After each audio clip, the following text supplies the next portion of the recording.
I'm honored and grateful to President Trump for his trust and confidence in nominating me to serve our country as the Director of National Intelligence at a time when trust in the intelligence community, unfortunately, is at an all-time low. Chuck Schumer admitted a few years ago, quote, "You take on the intelligence community, they have 6 ways from Sunday at getting back at you."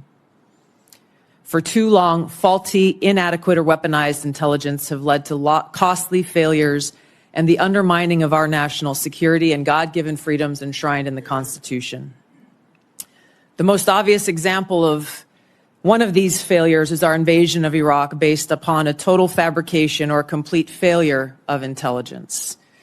This disastrous decision led to the deaths of tens of thousands of American soldiers, millions of people in the Middle East, mass migration, destabilization, and undermining of the security and stability of our European allies, the rise of ISIS, strengthening of al-Qaeda and other Islamist jihadist groups, and strengthening Iran.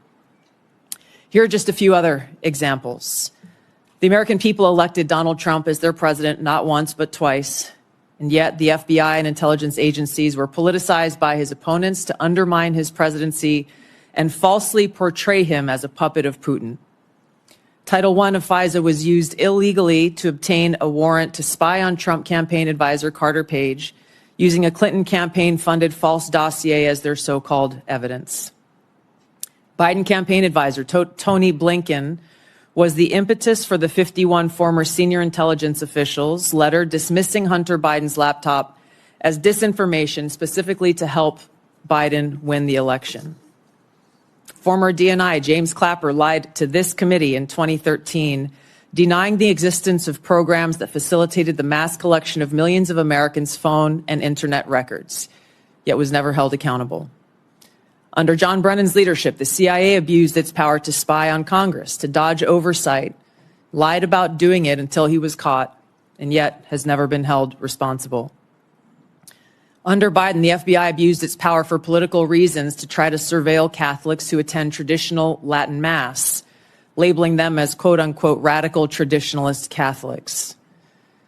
Personally, just 24 hours after I criticized Kamala Harris and her nomination, I was placed on a secret domestic terror watch list called Quiet Skies. Sadly, there are more examples. The bottom line is this must end. President Trump's re-election is a clear mandate from the American people to break this cycle of failure, end the weaponization and politicization of the intelligence community, and begin to restore trust in those who've been charged with the critical task of securing our nation.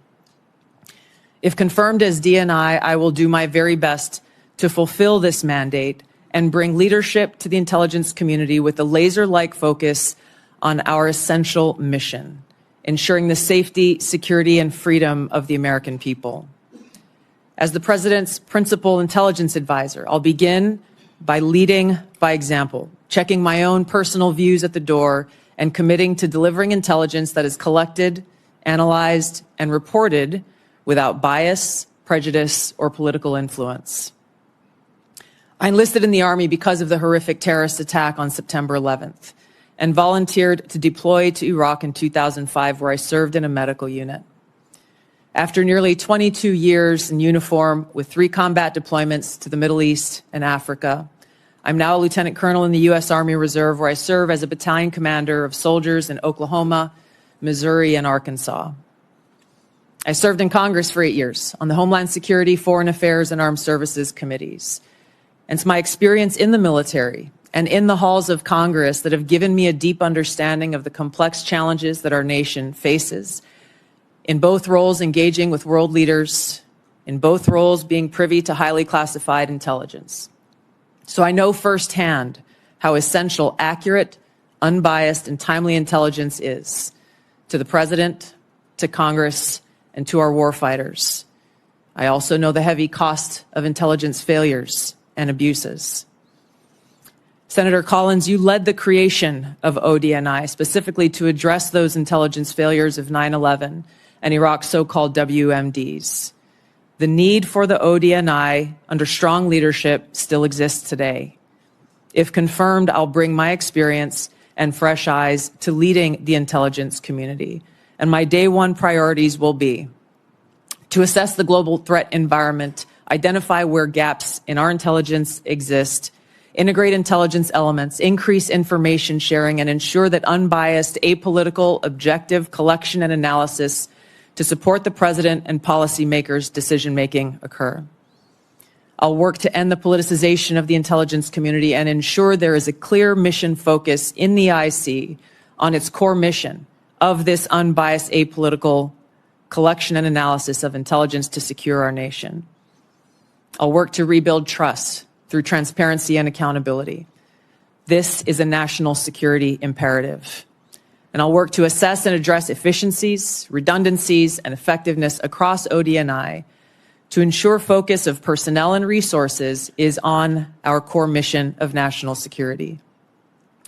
Now, in my meetings that I've had with many of you, you expressed bipartisan frustration about recent intelligence failures as well as the lack of responsiveness to your requests for information. Whether it's the surprise October 7th Hamas terrorist attack, to the sudden takeover of Syria by Islamist extremists, failures to identify the source of COVID, anomalous health incidents, UAPs, drones, and more.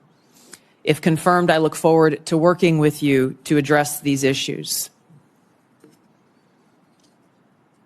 Ensuring the safety, security, and freedom of the American people is a mandate of leadership that rises above partisan politics. If confirmed, my commitment to the President, to you, and to the American people is this: I will do my very best to find the truth, no matter where it leads, and share that truth with President Trump, his advisors, and you in Congress, providing you with that unbiased, timely, and accurate intelligence as you make the tough decisions that'll impact the safety, security, and freedom of the American people. Now, before I close, I want to warn the American people who are watching at home.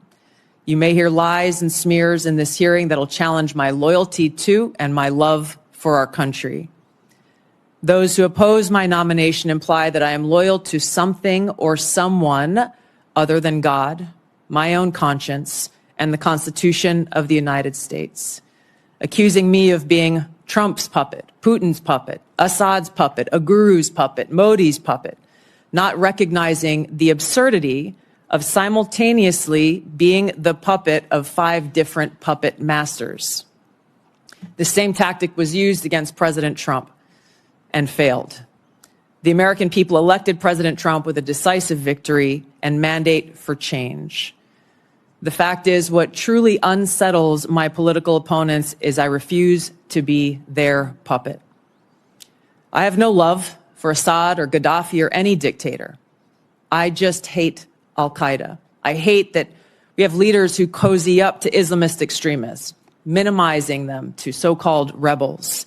As Jake Sullivan said to Hillary Clinton, quote, Al-Qaeda is on our side in Syria. Well, Syria is now controlled by an Al-Qaeda offshoot, HTS, led by an Islamist jihadist who danced in the streets on 9/11 and who was responsible for the killing of many American service members. Democrat senators in the past resorted to anti-Christian bigotry against some of President Trump's judicial nominees like Amy Coney Barrett and Brian Boucher.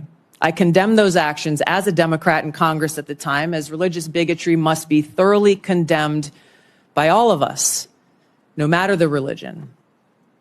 Unfortunately, there are some Democrat senators who still don't understand the principle of freedom of religion and Article 6 of the Constitution. Quote, no religious test shall ever be required as a qualification to any office or public trust under the United States. Unfortunately, they're once again using the religious bigotry card, but this time trying to foment religious bigotry against Hindus and Hinduism. If anyone is sincerely interested in knowing more about my own personal spiritual path of Hinduism, I welcome you to go to my account on X, where I'll share more on this topic.